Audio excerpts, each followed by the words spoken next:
자, 아쉽습니다. 우리 선수들 최선을 다했습니다만 졌습니다. 진 건 진 거죠. 16강전 가능성이 조금은 낮아졌습니다. 우리가 조별리그 지금 3위의 랭킹이 돼 있어요. 가나에 패배했기 때문입니다. 3대2로 졌습니다. 그 모습 보시죠.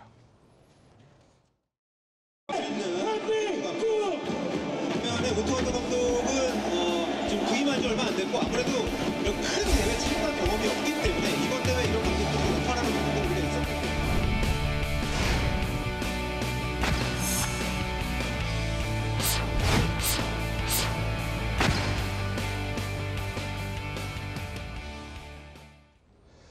자, 한국이 가나에 2대3으로 졌습니다.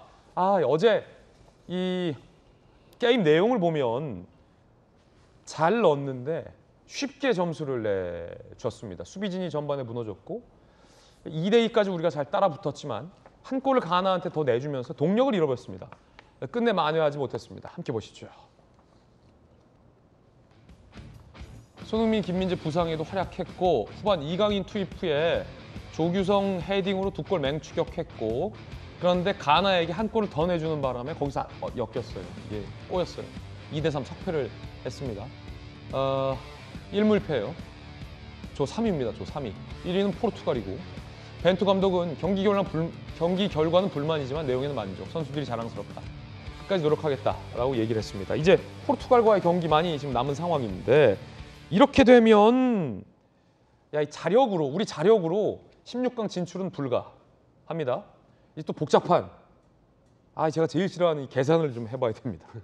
우리가 포르투갈에게 몇 대 몇으로 이기고 포르투갈이 또 어떻게 되고 이걸 해야 되는데 좀 아쉽습니다. 그래서 그리고 이 가나의 첫 골이 핸들링이 아니냐라는 논란이 있었습니다. 함께 보시죠. 경기 전반 24분 골문 앞서 경합 중 가나 선수 팔에 맞은 후 또 다른 선수 슈팅에 선제골이 들어갔는데 2021년 7월 이전까지는 이게 핸들링 반칙으로 인정이 됐다고 합니다. 그런데 2021년 3월부터 국제축구평의회가 룰을 개정했어요. 의도치 않게 손이나 팔에 맞은 공이 동료의 득점에 연결될 경우 반칙이 아니다 라는 룰이 개정이 됐다고 합니다. 김광삼 변호사님, 저는 이런 룰 개정 못 봤는데 언제 이렇게 바뀐 겁니까? 그건 뭐 2021년도에 바뀌었다고 하니까. 2012년도에 바뀌었군요. 변호사도 몰랐군요. 예, 저도 몰랐죠. 그래서 검사 출신 변호사도 모르는데 이거 어떻게 알아요? 저건 핸들링이 되겠다. 저도 그렇게 봤는데. 예. 그래서 저건 무효골이 되겠다. 그러면 저게 사실은 박지성 선수도 해설하면서 저거 핸들링 아닌가 이런 얘기 하더라고요. 근데 이제 골이 들어가고 저 골이 들어가고 안 들어가고는 굉장히 이제 판세에 있어서 엄청난 영향을 미치거든요. 그럼 첫 골이거든요. 그렇죠. 그런데 첫 골 자체가 사실은 무효가 됐다고 한다면 아마 우리가 이겼을 가능성이 크다 이렇게 봐요. 그런데 저는 보니까 볼 점유율도 그렇고요. 그다음에 패스도 그렇고 우리가 상당히 월등히 앞서더라고요. 네. 그런데 처음에 한 20분 정도, 전반 20분에 우리가 코너킥을 7개나 찼거든요. 근데 결국 못 넣었어요. 그러니까 그래서 세트피스 상황에서 결정력이 부족했어요. 조금 불안을 했는데 이제 갑자기 기습당하고 2골 내줬잖아요. 그래서 이제 후반에 보고 있는데 조규성 선수가 헤딩으로 그냥 5분 이내에 2골 넣었단 말이에요. 조규성 선수가 K리그에서 득점 머신입니다, 머신. 그래서 이게 우리가 이길 수 있겠다 이렇게 생각하고요. 제가 조금 있다가 이제 결론을 내렸어요. 우리가 3대2로 이긴다고 딱 생각하는 찰나에 가나에서 한 골 넣어가지고 3대1로 졌죠. 2대3이 된 거예요. 그래서 참 굉장히 이제 안타깝다고 생각하는데 뭐 결과론적으로 보면 굉장히 우리가 좀 불만족하죠. 근데 싸우기는 굉장히 잘 싸웠다. 좀 아쉬운 점이 있다면 막판에 심판이 코너킥까지는 차게 하고 그러니까 그 당시 이제 우리가 굉장히 넣을 수 있는 게 부중에 확 달아오르는 상태였거든요. 근데 그때 그냥 게임을 중단하는 휘슬을 불어가지고 참 안타까운 측면이 좀 있습니다. 심판이 마지막에 우리가 코너킥 찬스가 있었는데 보통은 그냥 인지상정 코너킥은 좀 차게 해주고 이렇게 헤딩 퉁퉁 튕겨나간 거 보고 휘슬 부는데 코너킥인데 그냥 경기를 종료시켰습니다. 급기야 우리 감독이 항의하자 레드카드까지 감독에게 줬습니다. 심판은 왜 그랬을까요? 앤서니 테일러 주심 후반 55분 한국 코너킥 기회 무시하고 경기 종료시켰습니다. 벤투 감독 강력 항의하다가 레드카드 받았어요. 가나전 후 공식 기자회견 참석 불가. 3차전 벤치 찬스 불가, 무전등으로 팀과 연락 불가, 하프타임 라커룸 출입 불가. 아, 이 너무 가혹하게, 아니 본인이 가혹하게 좀 끝낸 측면이 있고 감독이 좀 항의도 할 수 있지. 그걸 거기다 또 레드 카드를 줍니까? 아니 물론 첫 골 핸들링 이건 뭐 규칙대로 했다니까 그렇다 손 치고 우리가 좀 몰랐던 거니까.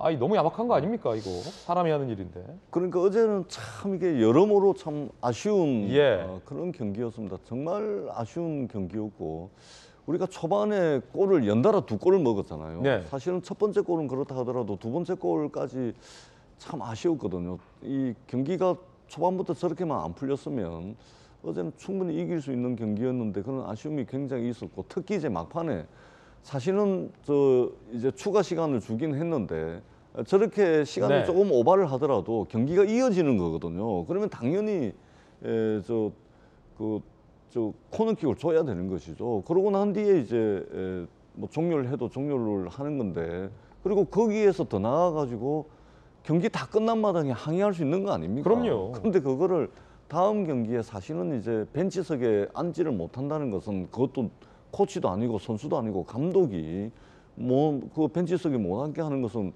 전력에 상당한 지장을 주는 결정이거든요. 예. 게임이 다 끝난 마당에 그런 결정까지 심판이 했어야 되는지 정말로 이제 결과도 아쉽고 심판의 저는 판정도 되게 아쉬운 그런 경기였습니다. 포르투갈전에서 남은 에너지를 다 쏟아부어서 국민들의 박수를 받을 수 있는 그런 결과를 기대하도록 예. 하겠습니다. 자, 이제 가장 중요한 건 우리가 16강에 진출할 수 있느냐 없느냐인데 아까 말씀드렸듯이 자력으로는 못 간다. 이 골 득실, 득실 이 계산을 해야 되는데 이 계산 잘하는 분이 이양수 해설위원입니다. 대한민국 16강 진출하려면 어떻게 될지 함께 보시죠. 자, 지금 이양수 해설위원님, 우리는 지금 포르투갈하고 한국 경기 남았고 우루과이, 가나 경기 남았는데 우리가 지금 조 3위예요. 근데 우리가 포르투갈을 이긴다 하더라도 16강을 갈 수 있는 건 아니고 지금 어떻게 좀 계산해야 됩니까? 이양수 해설위원님. 글쎄요, 뭐 제가 잘 모르겠지만 아, 아까 대기실에서 저한테 계속 설명해 주셨잖아요. 5분 설명해 주셨잖아요. 그래, 제 생각에는 어쨌든 우리는 반드시 이겨야 되고요. 그렇죠. 예. 그리고 우루과이가 이제 저쪽에서 승리할 경우에는 1승 1무 1패 같아지니까 네네. 이제 한국과 우루과이가 골 득실 차이로 그렇게 해갖고 이제 승패가 가려지겠죠. 그러면 이제 우루과이가 이기고 가나한테 한국이 포르투갈을 이겨야 되는데 뭐 한 2대0 이상으로 이겨야 된다. 그렇죠. 그래야 우리가 골 득실 앞서서 2위가 되는 거죠. 예. 네 팀 중에 2팀이 본선에 나가니까. 네. 그리고 이제 한국과 또 가나가 이제 우리가 포르투갈하고 무승부가 되면 한국과 가나가 또 그 골 득실을 따져서 2위를 선발하게 됩니다. 아, 우루과이랑 가나가 무승부였을 때는 이제 우리나라는 무조건 포르투갈 이겨야 되고 우리나라랑 가나랑의 골 득실도 따져서 그렇군요. 그래서 굉장히 복잡해서 골은 무조건 많이 넣고 이겨야 된다. 무조건 이겨야 되고 그다음에 골 득실도 많이 해야지 여기에서 우리가 조 2위로 갈 수가 있는데 우루과이 가나전에서 가나가 이겨버리면 한국은 탈락이군요. 그렇습니다. 그래서 그러면 우리는 우루과이도 응원해야 돼요? 그러니까 우리 게임이 끝난 뒤에 4시간 뒤에 저 게임이 다시 시작되는데 저희가 열심히 우루과이를 또 응원해야 되는 그런 상황이 있습니다. 근데 또 너무 우루과이를 응원해서 골을 우리보다 더 많이 넣어버리면 더 많이 넣으면 안 됩니다. 한 골 차이로 이겨야 됩니다. 이겨도. 우리랑 우루과이랑 또 같은 시간이라고 하니까 네. 우리 경기를 보면서 같은 시간인가요? 4시간 우루과이 경기를 이렇게 견눌진으로 하면서 우리를 7, 우루과이를 3 응원해서 우리가 포르투갈을 2대0으로 이기고 우루과이가 가나를 1대0으로 이기는 상황. 네. 그 박지성 해설위원이 어제 보니까 해설을 하던데요. 예. 그 사실 그 2000년 월드컵 때 박지성 해설위원이 당시 선수일 때 가슴으로 트래핑을 해서 오른발로 강력한 차고 그다음에 땅에 떨어지는 왼발로 찬 그 슛 예. 있지 않습니까? 포르투갈을 상대로 해서. 그게 포르투갈전이었군요. 그게 아직도 저희가 20년 만에 기억나는데 알겠습니다. 이번에 박지성의 그 후배들이 예. 그런 슛을 포르투갈에 날려서 이겨주길 바랍니다. 자, 결론 내렸습니다. 한국이 포르투갈 2대0으로 이기고 우루과이가 가나 1대0으로 이기고 그럼 16강 갑니다.